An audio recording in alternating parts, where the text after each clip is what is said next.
Olá pessoal, tudo bem?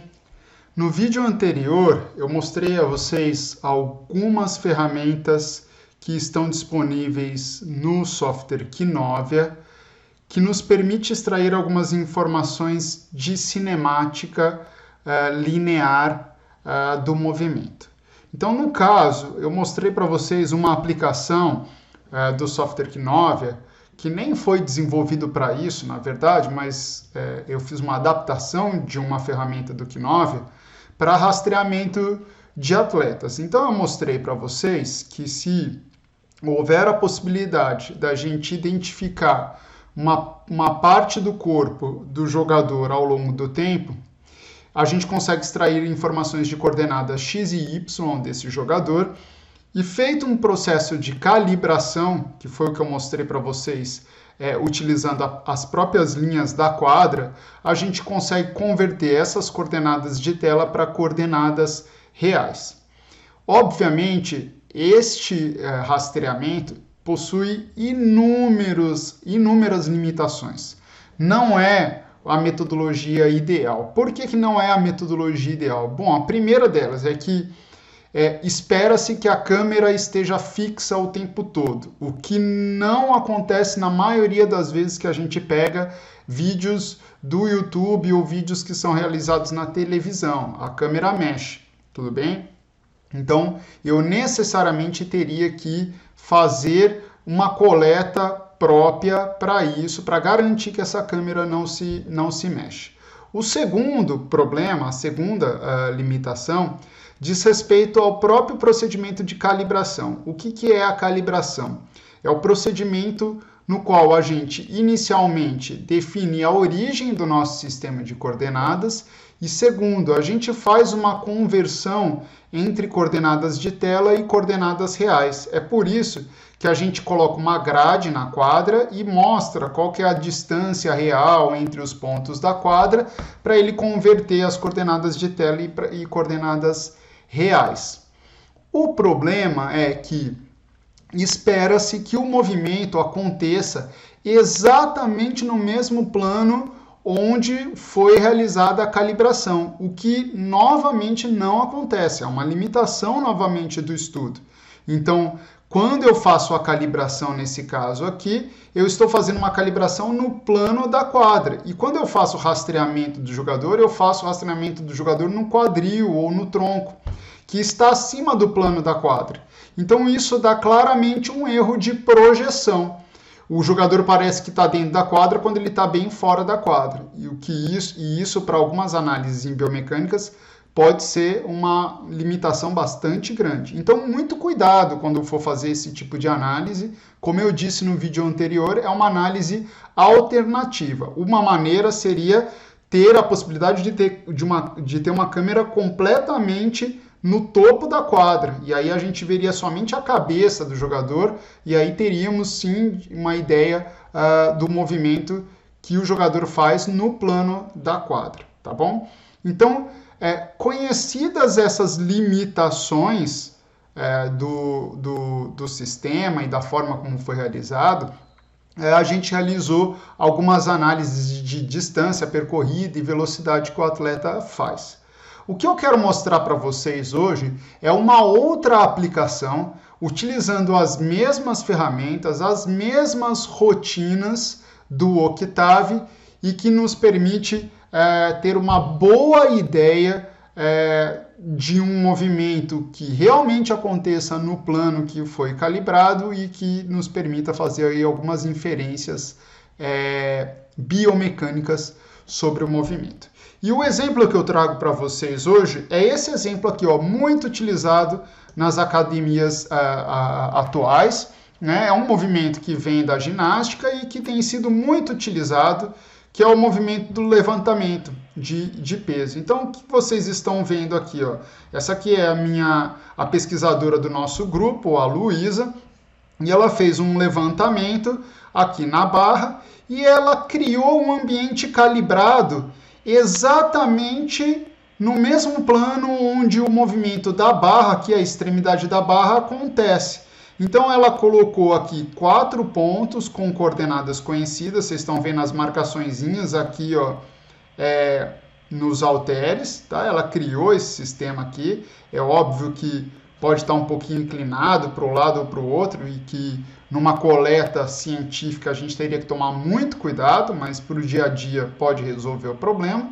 E essas distâncias são conhecidas, são medidas conhecidas. Então, a gente vai fazer o quê? A gente vai, na verdade, rastrear esse ponto, que é o centro da barra, e vai calibrar utilizando esses 4 pontos. Por que essa análise é interessante? Porque eu, de fato, espero que numa boa qualidade de movimento, esse movimento aconteça exclusivamente na vertical. Quando eu quero levantar esse peso, eu quero gastar pouca energia oscilando essa barra para frente e para trás. Então, uma das maneiras de se visualizar isso é fazendo o rastreamento da barra. Então, é isso que eu vou mostrar a vocês. Então, é esse o vídeo. Eu vou abrir aqui o Kinovia para a gente começar a analisar. Então, está aqui o Kinovia, né? O mesmo Kinovia que a gente utilizou na aula passada, no vídeo passado. E eu vou abrir o vídeo da Luísa, que está aqui na aula prática 2, né? E aqui está o vídeo. Até para facilitar um pouco a visualização, eu vou aumentar um pouco esse vídeo e por conta da maneira como foi feita a gravação, o Kinovia está deixando ele de lado, o que não tem problema nenhum para as nossas análises biomecânicas, tá bom? Quem não gosta de trabalhar, para quem se incomoda em trabalhar com o vídeo na horizontal, existem diversos softwares e diversas páginas na internet que fazem a rotação dessa imagem. Como eu estou acostumado a trabalhar com isso, não vejo muito problema trabalhar nesse tipo de configuração, tá bom? Então, o que nós vamos fazer? Antes de mais nada, a gente vai fazer o mesmo procedimento de calibração que eu mostrei para vocês. De novo, pessoal, quanto mais precisa for essa medida, mais cuidadosa for essa medida, melhor. Então, se você garantir que esses pontos estão perfeitamente alinhados, né, e que você de fato extraiu as distâncias entre os pontos, melhor ainda, tá bom? Então, eu cliquei aqui na grade perspectiva, nessa gradezinha e segurei. Tem que clicar e segurar. Só assim vai aparecer a opção de grade de perspectiva para vocês. Tudo bem? Então, apertei e segurei e vou clicar aqui na imagem. E eu vou arrastar cada um desses pontos aqui para o ponto central das marcações que a gente tem de medidas conhecidas. Então, a Luísa foi lá e extraiu essas medidas para a gente. Então, vejam, essa aqui, ó, esse lado aqui é a nossa medida de altura, certo? Porque o vídeo está no horizontal. E esse aqui é a nossa medida de comprimento. A Luísa me passou esses dados. Estão aqui, ó, 189 centímetros de comprimento e 179 centímetros de altura. Eu vou colocar isso em metros, tá bom? Então, eu vou colocar 1,89 metros e 1,79 metros de altura. Então, de um jeito muito semelhante ao que mostrei no vídeo passado, vou clicar com o botão direito, vou aqui em Calibrate, e olha lá, o lado A é o lado do comprimento aqui, então cuidado, o comprimento tem 1,89, então eu vou colocar aqui, ó, 1,89 e vou colocar isso em metros, ok? E o lado B, esse sim é a altura, ó. Esse sim é a altura, tá? Porque o vídeo está na horizontal. Então, 1,79 de altura, 1,79 de altura. Muito cuidado aqui, ó, para não esquecer a unidade de medida que vocês estão trabalhando, tá bom? E eu vou clicar em aplicar. A partir do momento que eu apliquei, eu posso apagar, né, essa calibração, que essa calibração já está feita.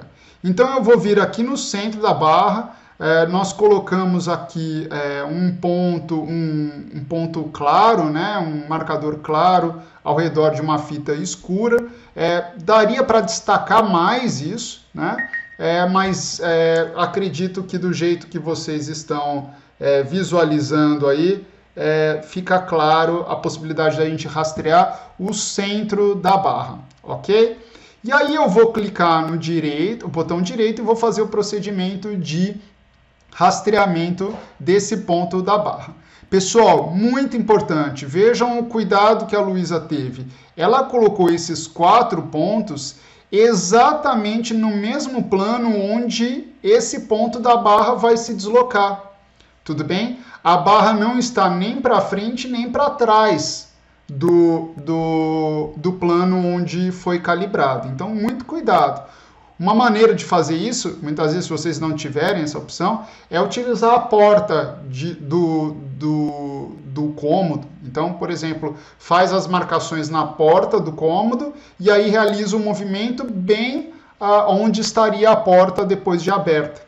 Tá bom? Essa é uma possibilidade. Ou ainda, se vocês tiverem porta de correr, como essa que eu tenho aqui, nesse meu cômodo, você pode colocar os marcadores na porta, abre a porta e depois você faz o movimento no mesmo plano onde esse movimento acontece, tá bom?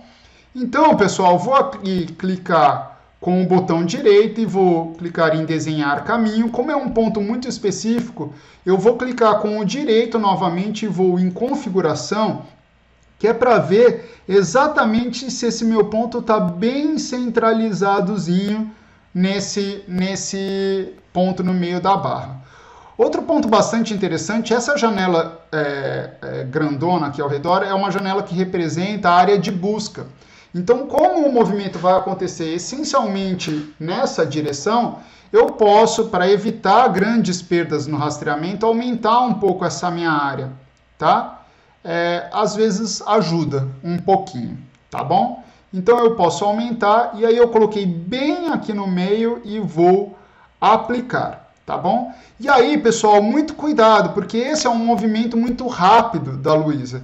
Então o ideal era fazer a captura com uma câmera de alta frequência. Ela usou a câmera de celular. Então é possível que no momento da velocidade mais alta da barra, eu perca esse rastreamento. Então eu tenho que fazer as correções do mesmo jeito que eu fazia com os jogadores lá, no caso do rastreamento do vídeo anterior. Então eu vou dar um play aqui, ó.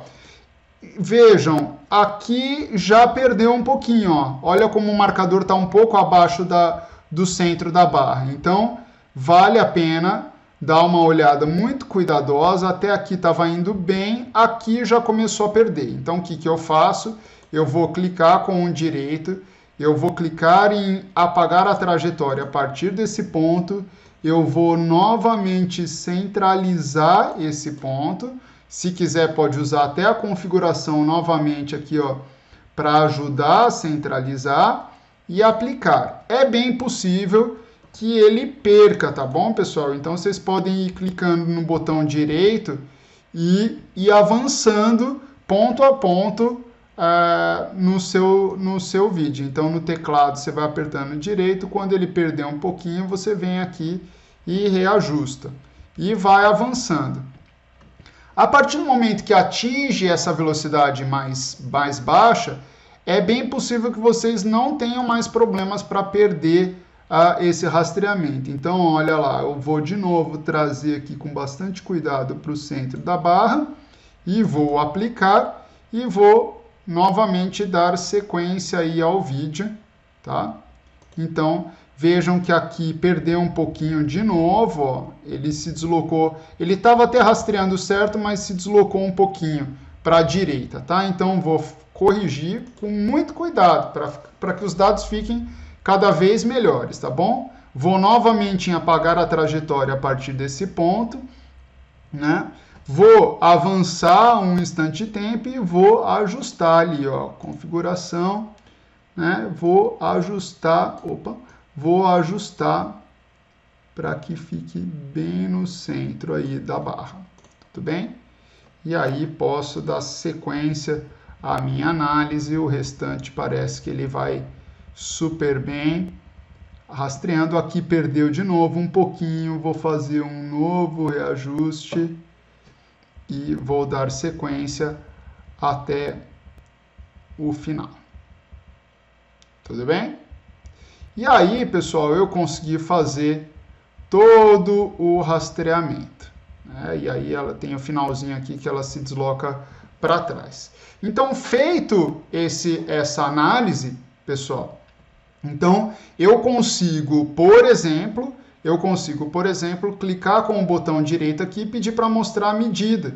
E aí, nessa medida, tem, por exemplo, total distance. Então, se a gente pegar desde o começo, qual que foi a distância percorrida total, isso sem nenhum parâmetro de filtragem, nenhum outro cálculo, tá bom? Então, essa é uma parte importante. E lembre-se da possibilidade do vídeo anterior de eu vir aqui e salvar o vídeo para depois mostrar para a Luísa. Eu posso mostrar para a Luísa e falar, olha, como é que ficou o seu movimento com a distância percorrida. Eu posso usar outras medidas também, tá bom? Como as próprias coordenadas ou a velocidade. E posso salvar aqui, por exemplo, em MP4 ou em AVI, levantamento. Vou colocar aqui, ó, levantamento rastreado.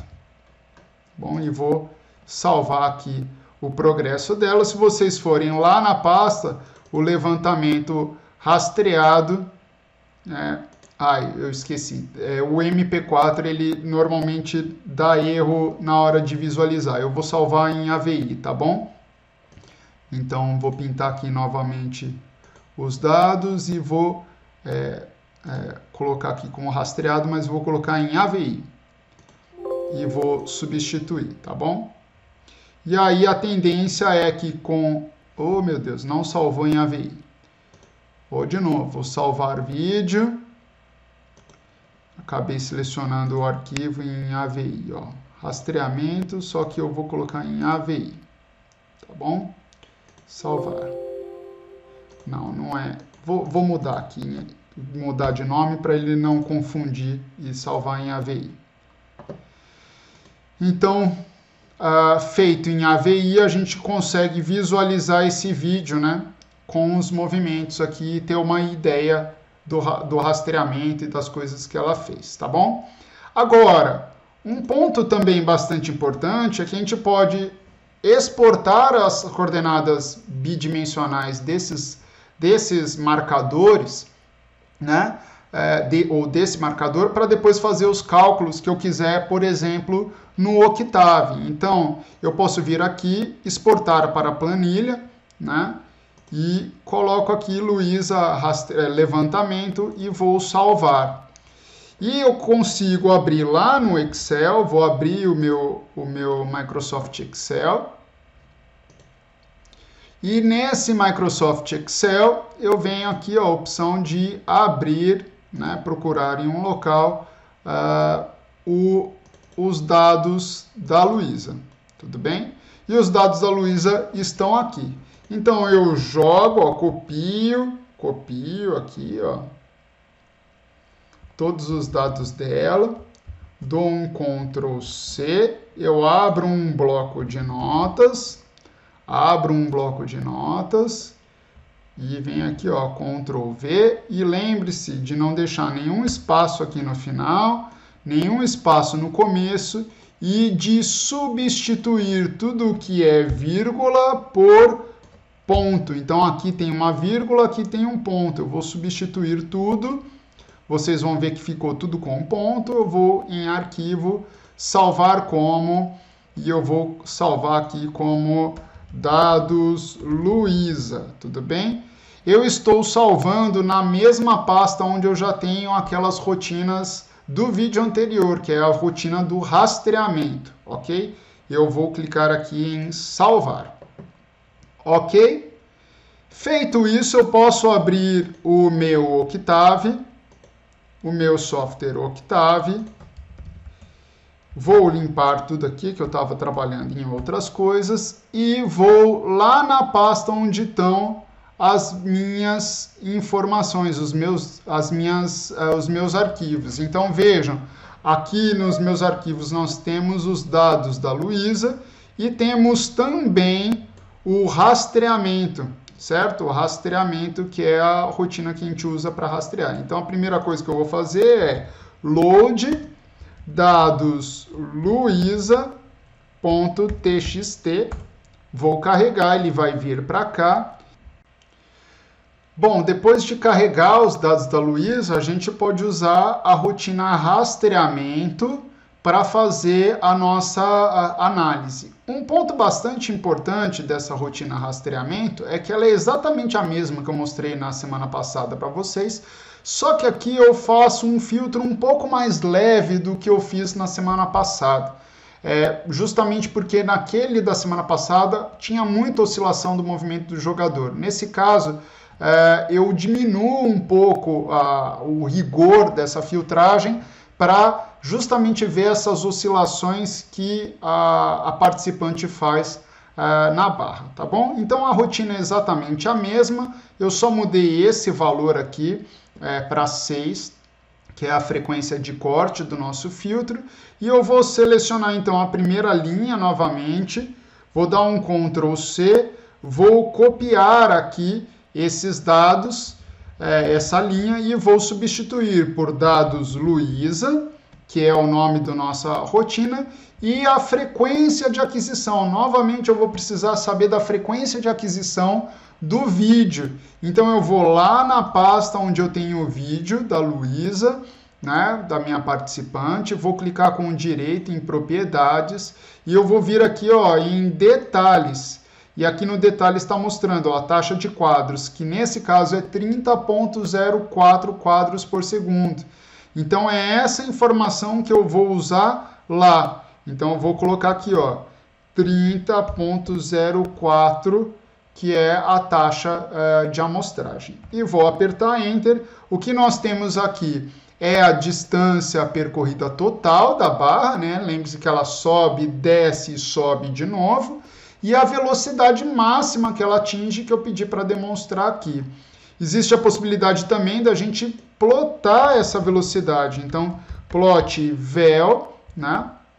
Vel do jeito que está escrito ali, plot vel, eu consigo visualizar também essas oscilações na velocidade da barra, né? O momento que sobe, o momento que desce, quando que ele atinge as maiores velocidades, né?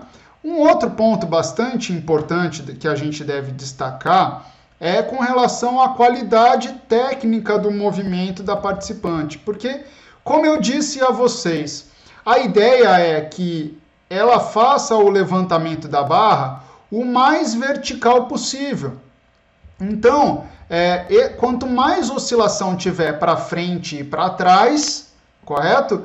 Maior é o gasto energético dela para um movimento que ela não deseja realizar, que é o movimento para cima. Então, uma maneira bastante interessante é a gente saber, por exemplo, qual que foi a distância percorrida dela para sair desse ponto aqui, que é o 0, até o ponto da primeira parada, que ela atinge esse ponto e depois ela desce, correto? Então, o que eu esperaria? Eu esperaria que essa trajetória fosse a mais retilínea possível, tudo bem? Então, pessoal, nesse caso, eu posso fazer algumas medidas, algumas análises quantitativas bastante interessantes, muitas vezes utilizando o próprio Excel, como vocês vão ver aqui, né? Aqui eu tenho os dados do Excel e posso usar o próprio Octave. Nesse caso aqui, eu vou usar o Excel para vocês entenderem bem o que eu estou querendo dizer. Então, olha só, o que eu estou vendo aqui, que no momento 0, as coordenadas dela vão ser as coordenadas iniciais ali da calibração. Quando a Luísa chega no ponto, nesse ponto aqui, e esqueçam agora essa distância percorrida, porque essa distância é maior por conta da filtragem que a gente fez, né? Eu posso ver, por exemplo, que no instante, no instante de tempo 1.10 é o momento que ela para. Então eu posso vir aqui, na planilha e ver qual que é o instante 1.10. Esse é o instante 1.10. Esse é o ponto que ela atinge o máximo da altura da barra. Então eu consigo pensar o seguinte: se ela fez um movimento perfeito, qual que seria a distância percorrida da barra? Seria a distância percorrida em linha reta desde o primeiro ponto até esse ponto que nós estamos encontrando aqui no 1.10. Então, como é que a gente faz essa conta, né? Eu faço por distância euclidiana. Então, como que é essa distância euclidiana? É a raiz quadrada, na verdade, é a fórmula de Pitágoras, tá bom? É a raiz quadrada, tá bom? De quem? Abro dois parênteses aqui, desse ponto aqui menos esse ponto aqui, tudo bem? Fecho parênteses, elevo ao quadrado, mais, abro um novo parênteses, esse ponto aqui, menos esse ponto aqui, olha lá, fecho parênteses, elevo ao quadrado e fecho novamente o parênteses. Então, pessoal, o que nós estamos mostrando aqui? Que a distância percorrida ideal da barra nesse primeiro momento de levantamento seria uma distância de 0,59. Só que a gente sabe que a Luísa não percorreu essa distância até lá, correto? Qual que foi a distância que a Luísa percorreu? Ela percorreu a distância desse ponto para esse, desse ponto para esse, desse ponto para esse, que acumuladamente dá mais do que os 59, porque ela movimenta um pouco para frente e para trás. Tudo bem? Então, o que a gente pode fazer para comparar? A gente pode fazer também essa fórmula aqui, ó. Então, eu vou escrever aqui igual raiz, vou abrir dois parênteses, ponto posterior menos ponto anterior, elevo ao quadrado, mais, abro um novo parênteses, ponto posterior menos ponto anterior, fecho parênteses, elevo ao quadrado e fecho a raiz. Tudo bem? Aperto o Enter, veja, de um instante para o outro ela não mudou nada a posição dela, então a distância percorrida dela foi 0. Eu quero agora replicar isso para todas as outras linhas até uma linha anterior, que é justamente aqui, ó. Quando eu clico aqui, o que eu estou vendo? A32, ó, A32, que é o instante 1.10, menos o A31. E isso aqui é a distância percorrida ponto a ponto. Logo, se eu fizer uma somatória, ó, se eu clicar aqui nesse botãozinho de soma, ele já vai perguntar quem que eu quero somar, eu dou um Enter aqui, ó. Eu vejo aqui nessa soma, que a distância percorrida real da Luísa foi de 62 centímetros, tudo bem? E quando que ela deveria ter percorrido 59 centímetros? Então, ela teve uma defasagem aí. Depois, se vocês quiserem fazer até um cálculo percentual, né, do quanto que ela está errando, vocês podem fazer a divisão de um pelo outro, né? Mas quanto mais próximo essa distância percorrida fosse da medida em linha reta do ponto mais baixo para o ponto mais alto, melhor seria a técnica da Luísa nesse levantamento. Legal? Espero que vocês tenham gostado. Até a próxima!